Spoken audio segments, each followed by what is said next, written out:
Today on Animal Outtakes, Come here, baby. Come here. from Dachshunds with Drive and Pomeranians with Poof, Tunnel, go. Stop. Let's go. to Smart Shepherds and a Collie with an impressive coat. So happiness is a beardy. Happiness is a beauty. Join us for this look at some unique breeds and find out why these animals are so special.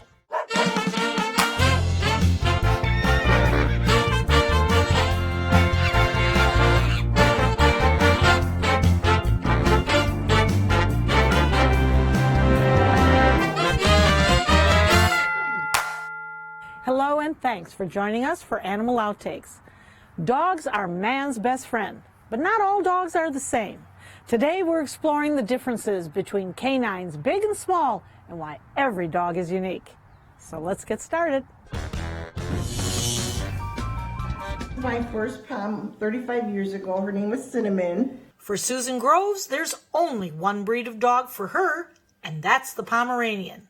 Oh, God, if I could have a million, I would. Her two dogs, Shiloh and Lucy Lou, are both Poms, which is an affectionate nickname for the toy breed. But don't judge them just on their size. These small dogs have a rich history. What in the wild were the Poms really bred for? Actually, they were bred for sledding.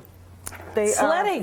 They are part of little sleds? Yeah, they are part of the Spitz family. Hundreds of years ago, Pomeranians were actually a much larger dog, tipping the scales at around 30 pounds or so.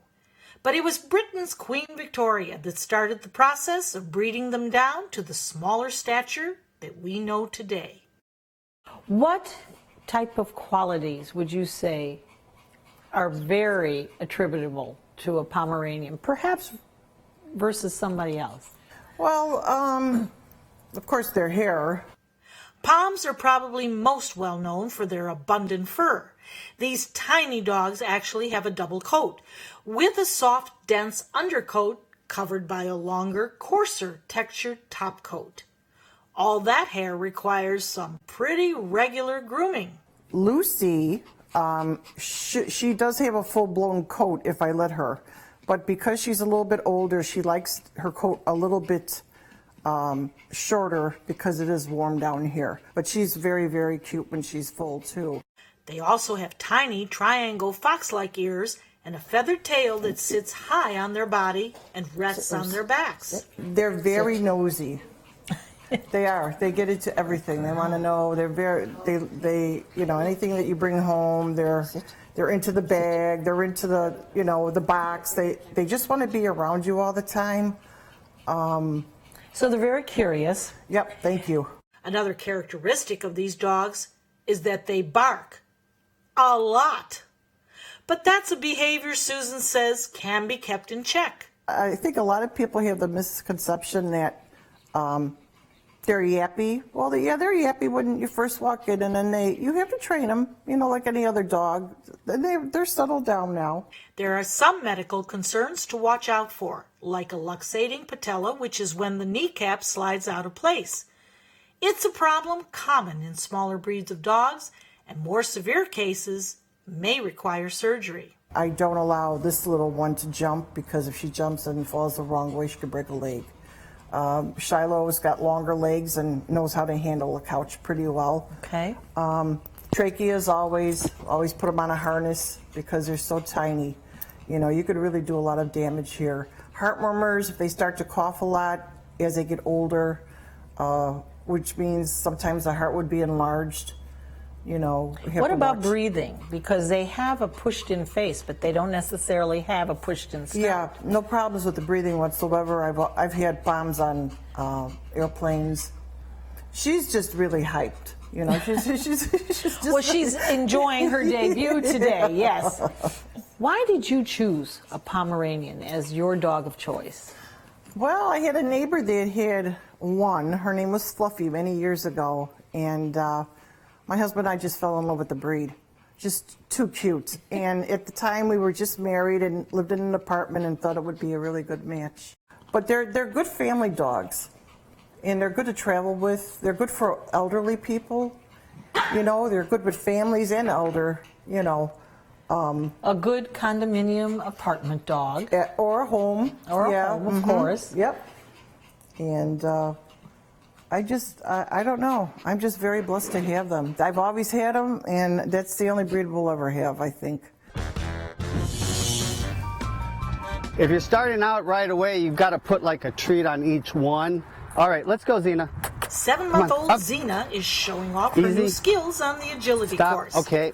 While she's still learning the ropes, trainer Mark says it's a good activity to get dogs like her started on early. Well, historically, the German Shepherd is a very loyal breed, good for guarding, good family dog, but they're a working dog, a herding dog, working dog, so they need to have a job to do. Go get it. Good girl. Agility is great. It's a good work for the dog. Historically, German Shepherds have been used as protection dogs, working in law enforcement and search and rescue. Their high work drive is ideal in those positions, but it can mean disaster if not kept in check. So when you say working dog, now these guys, they need a job to do, right? I mean, you can't just get a shepherd and expect that you're going to leave it home all day. If you get a shepherd and you leave it at home all day, your blinds are probably going to be ripped up, and they're going to be making their own jobs because that's what they do.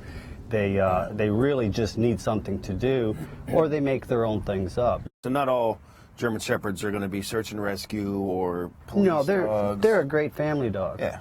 The thing is that you have to monitor what your energy level in your household is. Okay. And if that's a 5 and the dog's a 10, you got to get that dog down to a 5 by the end of the day.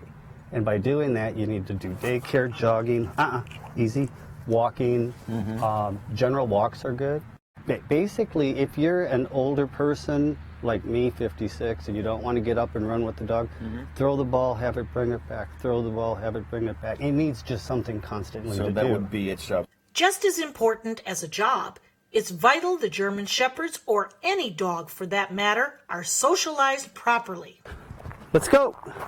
Whoa, yay, come on, hurry. Introducing these dogs to new people, places, and things will help make them more confident and much easier to handle. If you don't get them socialized, they're going to become afraid of things, and then they don't really know what they're supposed to protect or not. Right. So a dog will always feel that, but if you don't socialize the dog is going to be more reactive.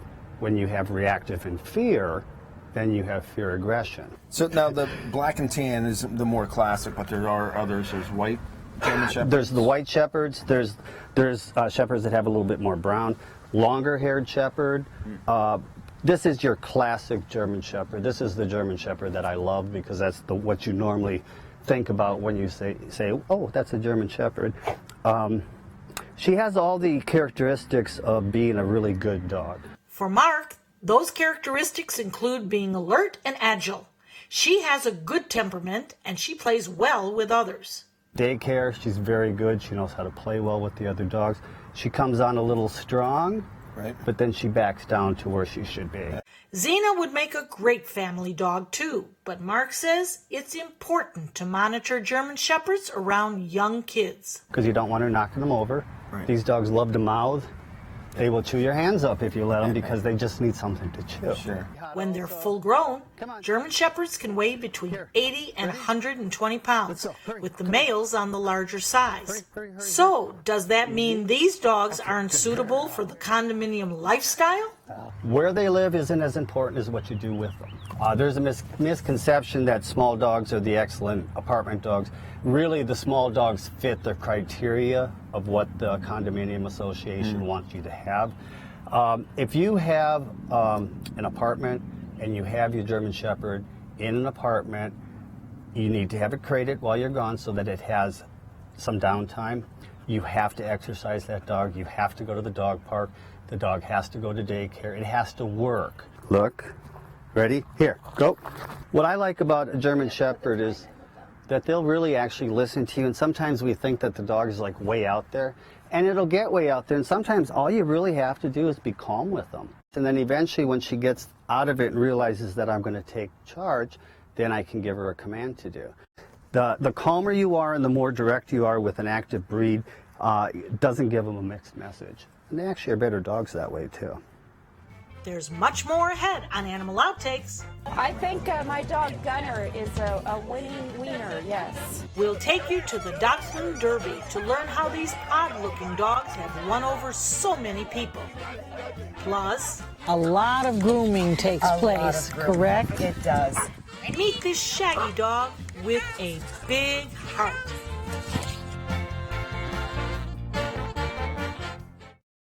For thousands of years, we've been humans' best friend. You've been through a lot, and we've been right there with you. A dog is part of the family, a confidant, and a friend who always knows how to get into your heart. So what happens to our beloved companions when we can no longer care for them? This is why we've created Dante's Den, an innovative, state-of-the-art facility that will provide care for up to 100 dogs. Dante's Den is a community for joyful dogs. Millions of Americans face uncertainty when planning for the future of beloved pets who may well outlive them. Dante's Den is a charitable organization, so in whatever capacity you can, please lend your support so that we may continue this most wonderful work. Dante and I would like to thank you for watching and for also opening up your hearts to our wonderful community of joyful dogs. Learn about the many ways you could become involved by visiting dantesden.org. For me, it started with one hit of sardines. Oh, sardines. That's where I learned to beg. It was easy to score free fish. I mean, hey, with this dolphin smile, yeah, it's illegal, but no one cares. I had a monkey on my back, man. I was jonesing for people food, hanging out under boats, dodging props and hooks, and doing dangerous stuff that I'm ashamed to admit. Look, I know that I can kick this if people would just stop feeding me. Hi, I'm Marcia Panucci, founder of the Dante's Den Foundation. And I'm Ron Dixon, the executive director out at the Dens. Dante's Den has come a long way since its inception to where we are now. We've helped hundreds of dogs since we've opened, but now we need your help. We sure do, Marcia.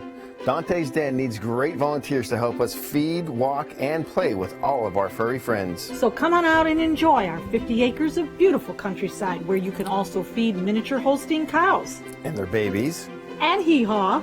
The donkey. And Buttercup. A beautiful miniature horse. If you would like to be a part of our joyful community of dogs, please visit dantesden.org. Or call us toll free at 844-DANTES-DEN. That's 844-366-8336. Come on out today and see what makes us so special.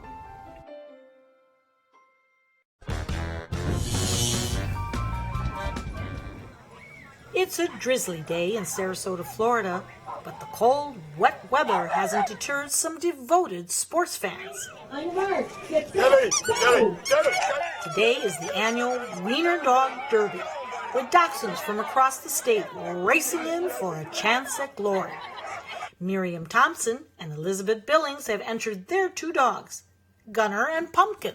Pumpkin ran in the first year they had the race. Pumpkin was a puppy and she raced and she did pretty well. But you can see she's put on some weight, so she's not going to do very well. She's not a contender. Not really, no. I think my dog Gunner is a winning wiener, yes. Is he? Baby wieners? Has he He's got a Viking coat on. He has, but he was a big disappointment last year. Does that dog really have a fur coat on? At least Gunner will get style points for that great coat. Karen Slifker drove 2 hours to be here, hoping for her dog Roxy to defend her title. We hope. She's last year's champion here. Oh, okay. You never know. Ruger, my main one, she might. Roxy is the 2015 National Dachshund Racing League champion. It's a title Karen had never even imagined holding until an event was held near her home in Orlando. We entered her in a race a long time ago in Orlando, and she won. And then somebody came up to us, and I wish I knew who that person was, but she told us all about dachshund racing and that it's an actual thing. And she told us just to find different races, and we started putting her in. And at first she wasn't the best, but we kept working with her because we knew her potential, and she has over 30 titles now to her name. But Roxy has some competition from her own teammates.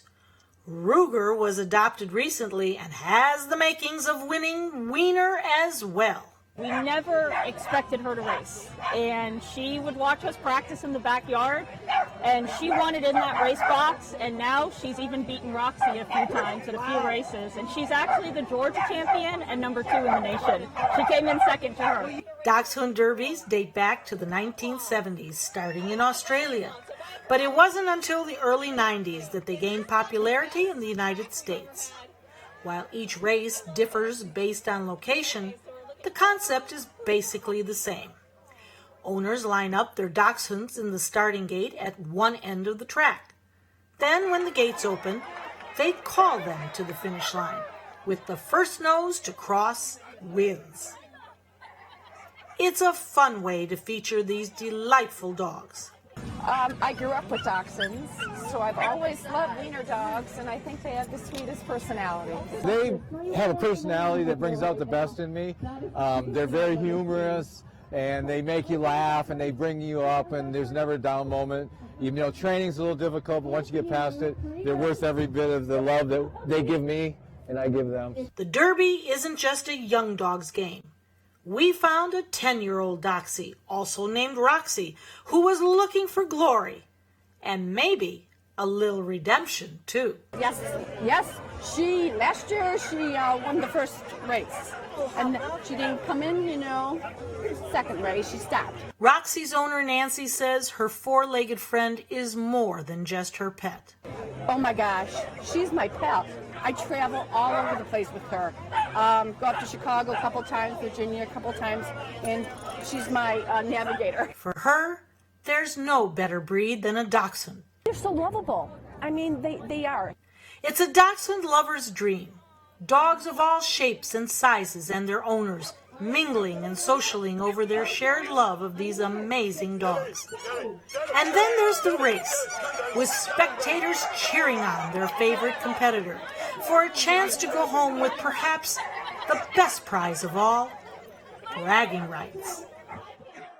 Up next, these are not couch potatoes. These really are active, very active dogs.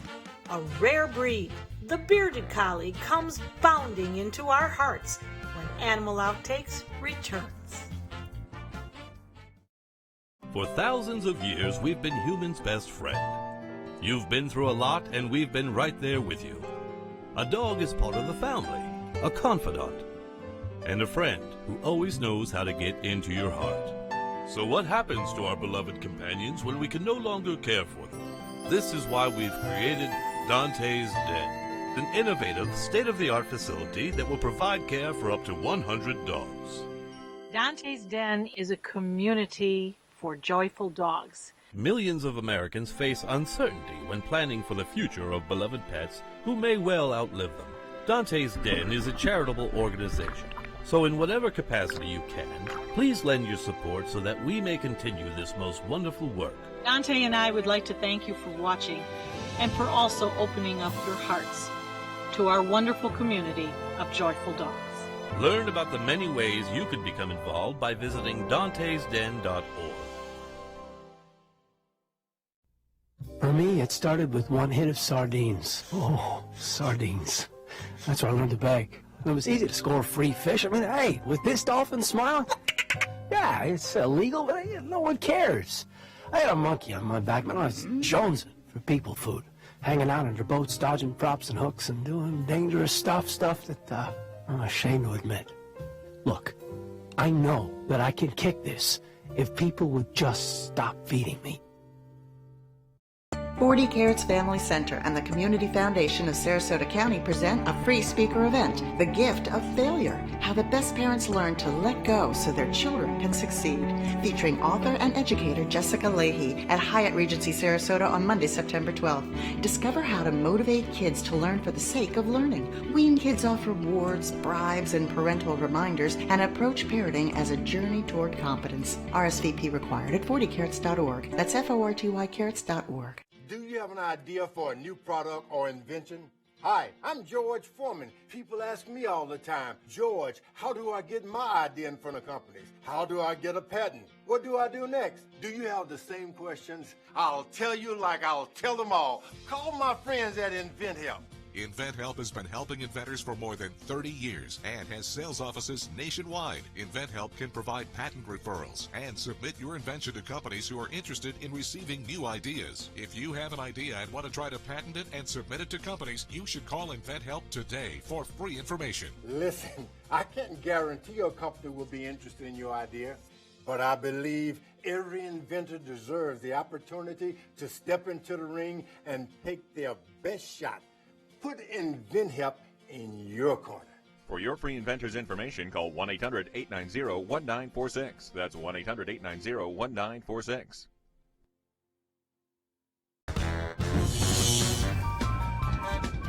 So far, we've seen fluffy dogs with spunk, smart dogs with a job to do, and some dashing dachshunds. But for our next breed, it's all about the hair.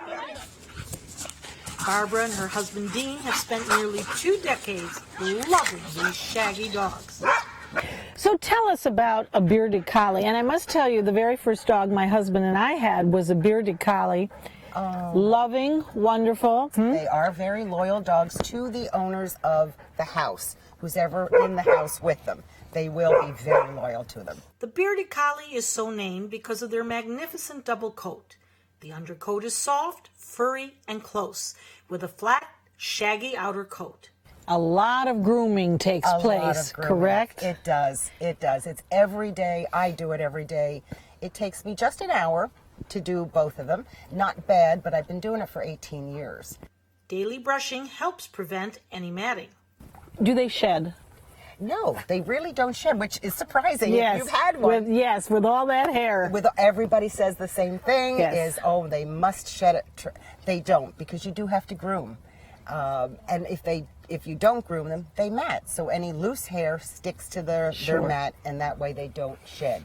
For Barbara, the grooming is not so much a chore as a way to unwind. For me, it's better than taking yoga.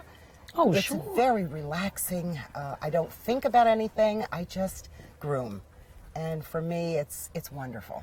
Now, other than the one who is light-haired, we have 3 that could be triplets.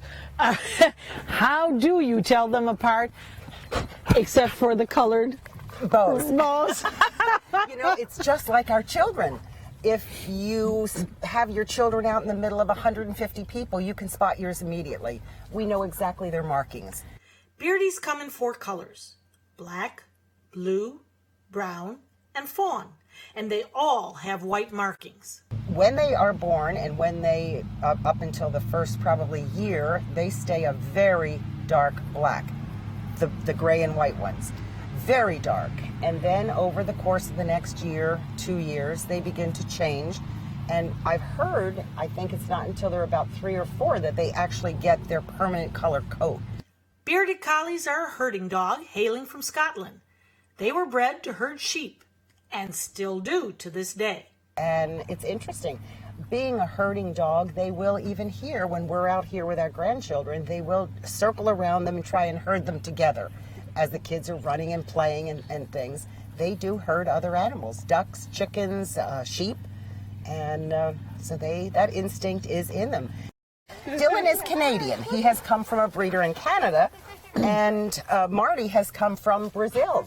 The interesting thing about Beardies is because they're such a small amount of bearded collies and small amount of breeders, they're very careful with their lineage.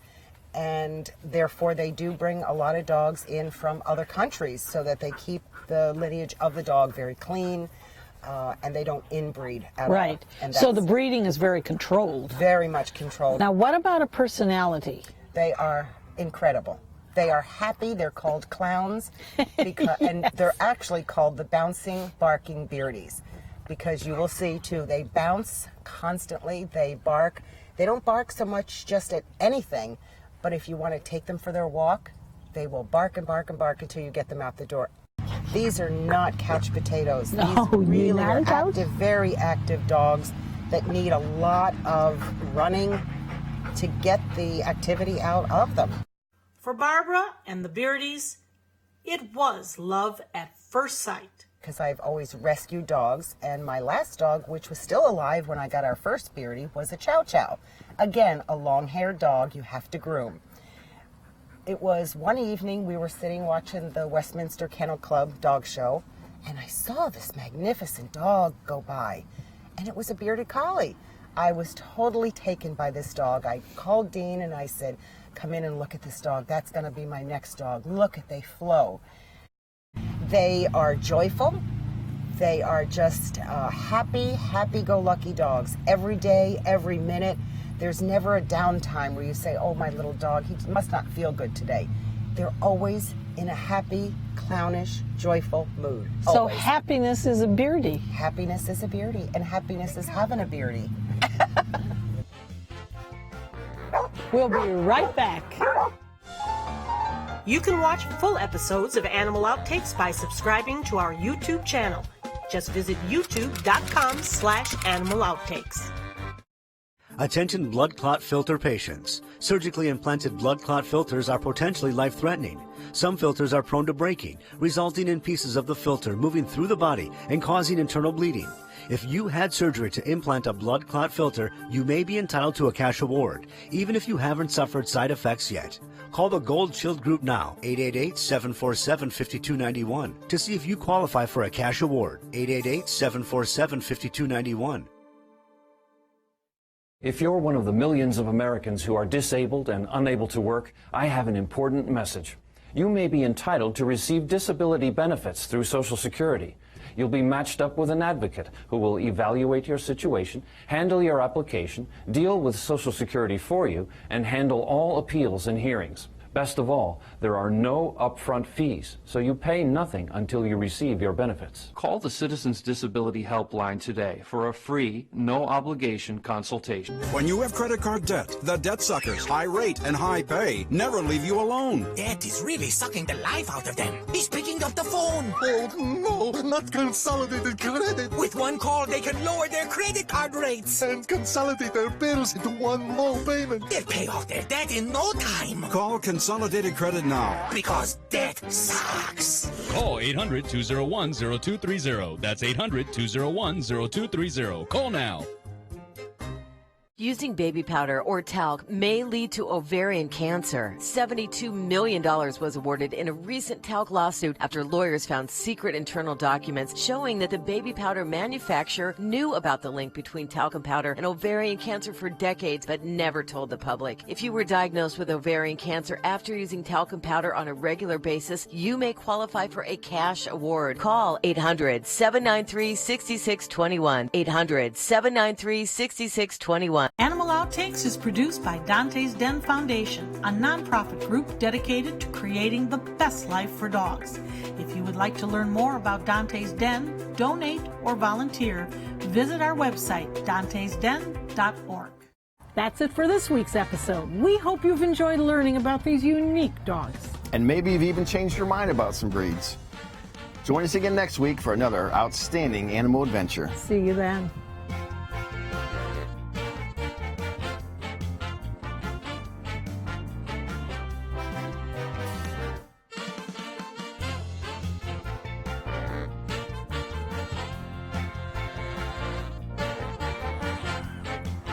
And I can see it in the camera. Hurricane season is here. Are you prepared? ABC7 has the information you need. Access our special Surviving a Hurricane now. Learn how to prepare a readiness plan and survival kit. Know your evacuation route. Be prepared, Suncoast, when severe weather threatens. Access our special on our ABC7 app and all our live streaming platforms. Apple TV, Amazon Fire TV, and Roku. ABC7, your Suncoast News. We're here for you, weeknights at 5. Stop living with hair loss, that is. Losing your hair is no fun and no one wants to be bald, but there is hope. Getting my hair back was the best thing that ever happened to me. I'm happy with the way I look now. I'm very excited about my hair. I feel beautiful. I love my hair. Hair Club offers all proven hair loss solutions backed by our commitment to satisfaction guarantee. If you're not 100% satisfied with the solution you choose, Hair Club will apply the purchase price to another proven hair loss solution or transplant more hair at no charge. That was the best thing I've ever done. It looks good on me. Call in the next 5 minutes to get your free brochure at no obligation. It will tell you everything you need to know about your hair loss problem, and it's free if you call now. I am more pleased than what I had even imagined. I at least look, I would say, 5 years younger. I'm 52, and I look better now than I did when I was in my 40s. I feel great. And that's not all. The first 100 people who call will also receive $250 off any hair loss solution from Hair Club. Call now. The official Suncoast Storm team at ABC 7. We're here for you.